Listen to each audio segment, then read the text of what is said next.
Olá, minha gente, tudo bem? Passando aqui no dia de hoje para falarmos sobre uma pensadora, filósofa, ativista, envolvida no movimento negro, movimento dos direitos civis, movimento feminista, luta contra o sistema carcerário americano, enfim, uma mulher de muitas bandeiras, que é a Angela Davis. Angela Davis nasce em 1944 no Alabama, e a gente sabe que nos anos 40, no Alabama, era um daqueles muitos estados, mais ao centro-sul dos Estados Unidos, em que os direitos civis para a população negra, para a população preta nos Estados Unidos, praticamente não eram constituídos, né? Então a Angela Davis nasce, inclusive, num bairro que era considerado de classe média, mas vinda de uma família negra. E, obviamente, ela ainda criança, havia ataques àquelas casas de pessoas negras de classe média, né? Ataques, aspas, sigilosos, que a polícia não sabia quem era, da onde partiram os ataques, e ela acabou tendo 4 colegas mortas, 4 meninas mortas, muito jovenzinhas, crianças, e ela, de algum modo, recebeu um telefonema na casa dela, em que a mãe de uma dessas meninas estava perguntando por ela, se sabia da filha dela, enfim, ela cresce nesse ambiente da chamada Colina da Dinamite, né? Dynamite Hill, na região conhecida como Colina da Dinamite. E ali, isso foi assim, desde a infância, alguma coisa que marca a trajetória da Angela Davis, né? Porque, de algum modo, por que os policiais que faziam a ronda não deram conta dessa matança de crianças? Por que os policiais não deram conta, nessa ronda, sobre pessoas negras que estavam sendo patrulhadas e agredidas dentro de casa? Como se a população branca do Alabama não aceitasse o crescimento social, o crescimento econômico, o crescimento de vida das pessoas negras. E o resultado disso é que a menina Angela Davis, né, logo começa a se encaixar, começa a se perceber, se entender, obviamente, como uma mulher negra, e começa a se sentir atraída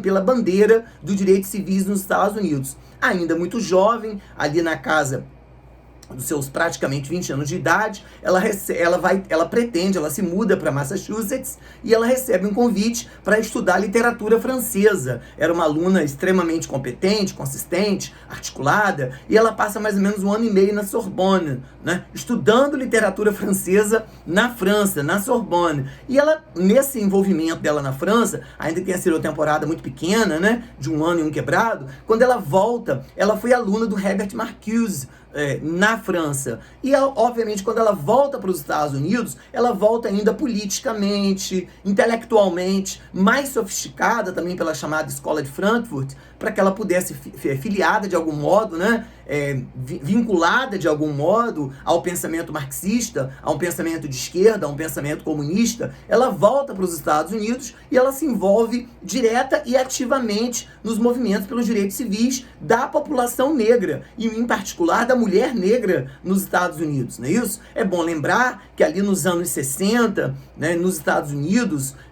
há muitos episódios que desde os anos 50 vinham dando essa dimensão. A morte de Martin Luther King, a morte de Malcolm X ou Malcolm X, como vocês prefiram falar, e aí ela começa a também se envolver dentro do processo, onde ela registra uma frase que é dela e que se torna entre muitas máximas da Angela Davis, né? Não basta você não ser racista, é preciso que você seja declaradamente antirracista, né? Você precisa tomar posições em relação a isso. E aí a Angela Davis, é bom dizer que nos Estados Unidos, Massachusetts / Nova York, ela se interessa pelo estudo de filosofia, e destacadamente filosofia política. Todo mundo sabe, né, gente, que quando a pessoa vai estudar filosofia, e especificamente filosofia política, você vai passar por autores clássicos. Maquiavel, Hobbes, Locke, Rousseau, Tocqueville, Stuart Mill, Antônio Gramsci, por aí vai, né? Mas ela, cada vez mais, começa a falar desse lugar meio de ausência de mulheres no estudo de filosofia política. De Platão até Marx, ou o que mais for, praticamente só homens. Então, da Europa, ela traz nomes para ela, né? Se apropria de algum conhecimento da Simone de Beauvoir,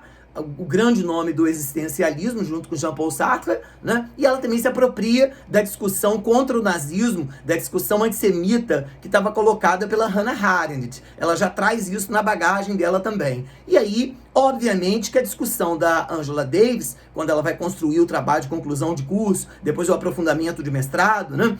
É toda uma discussão sobre o lugar do homem negro e da mulher negra na sociedade americana. É uma discussão sobre direitos civis. E mais ainda, a Angela Davis começa a se colocar contrária ao sistema prisional, porque afinal de contas, só para tentar assim, abrandar um pouquinho minha fala, a invenção do sistema prisional, como a gente conhece contemporaneamente, essa coisa de cadeias, celas separadas, uma torre de comando, uma torre central, isso é uma invenção norte-americana, isso é uma construção política norte-americana, né? Desde Thomas Jefferson, Thomas Paine, Orson Ray, John Jay, Alexander Hamilton, desde o século XVIII. Então, ela vem falando como é que, se os Estados Unidos se apresentam como a grande democracia do mundo e apresenta isso como produto de celebração da democracia, é uma democracia que então deu errado, porque oferece ao mundo exatamente como modelagem para filtrar os homens livres dos não livres a cadeia, porque de algum modo, na época da escravidão, você dizia, os homens livres são os livres, os homens não livres são os escravos. Passada a escravidão, você diz, os homens livres, os que estão à solta, e os homens não livres, os que estão na cadeia. Então parece que a cadeia substitui a escravidão. E aí ela vai começando a falar sobre esse sistema penitenciário. Fato é que nos anos 70, a Angela Davis se envolve com o movimento dos Panteras Negras, né, Black Panthers, nos Estados Unidos, e vai acabar sendo presa num dos maiores episódios da história política dos Estados Unidos. Por que ela acaba sendo presa? Porque ela luta pela libertação de 4 rapazes, né, 4 rapazes muito jovens, negros, envolvidos em atentados, responderam a atentados brancos, e aí na hora do julgamento, um desses rapazes acaba fazendo uma espécie de motim dentro do próprio aparato de julgamento, e ele acaba fazendo o promotor, o delegado, o juiz do caso, desculpe, ser refém dele. E aí no tiroteio acaba um promotor sendo atingido, o juiz acaba sendo atingido, né? E aí descobre-se que a arma que estava com o rapaz estava registrada no nome de Angela Davis. Isso em 1970. Vocês imaginam, uma intelectual, sofisticada, que veio da Europa, trabalha como professora de filosofia, né? Trabalha no departamento de literatura, já esteve na UCLA, já esteve em Massachusetts, Nova York.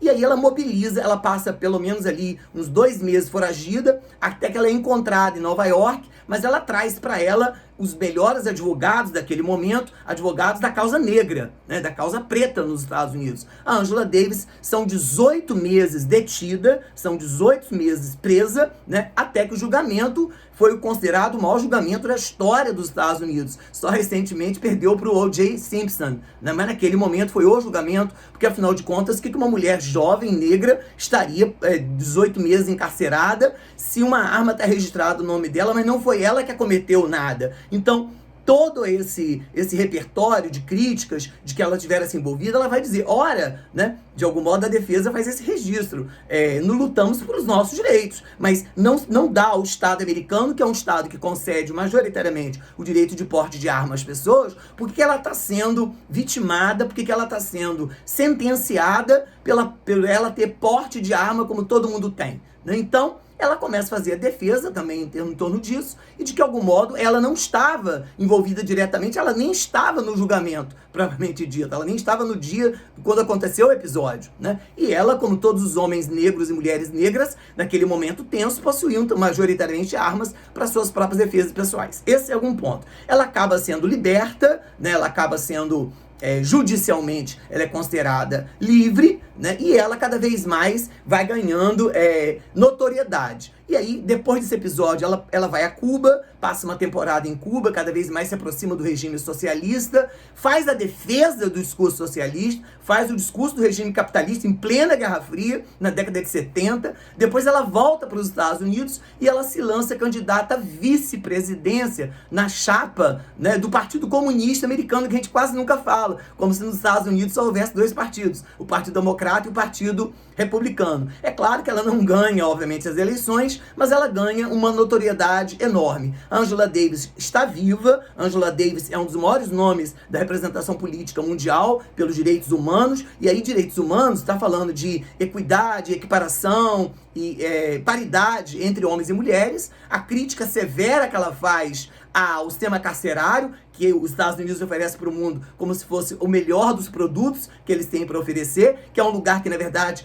a fotografia do sistema carcerário lá, como é também do Brasil, de cada 10 presos, 7 são pretos. Então é um sistema que encarcera, né, livre do açoite da senzala, preso na miséria da favela e encarcerado no sistema penitenciário. É disso que ela está falando. E de outro modo, a Angela Davis também está falando sobre um recorte de violência contra as mulheres, de violência doméstica, inclusive, e que a violência doméstica predominantemente acontece, na maioria dos casos, nos Estados Unidos, acontece contra mulheres negras, contra mulheres pretas, o que não está muito distante também do que acontece no Brasil. Ela esteve, inclusive, no Brasil, né? E teve algumas falas bastante contundentes sobre da necessidade da sociedade brasileira assumir-se preta e da sociedade brasileira, mesmo branca, também se juntar à luta para que o país consiga se passar a limpo. É muita coisa na história de vida pessoal e na construção das muitas obras. Tem biografia autorizada e um sem número de outras obras sobre o pensamento da Angela Davis, que é o pensamento que embasa, por exemplo,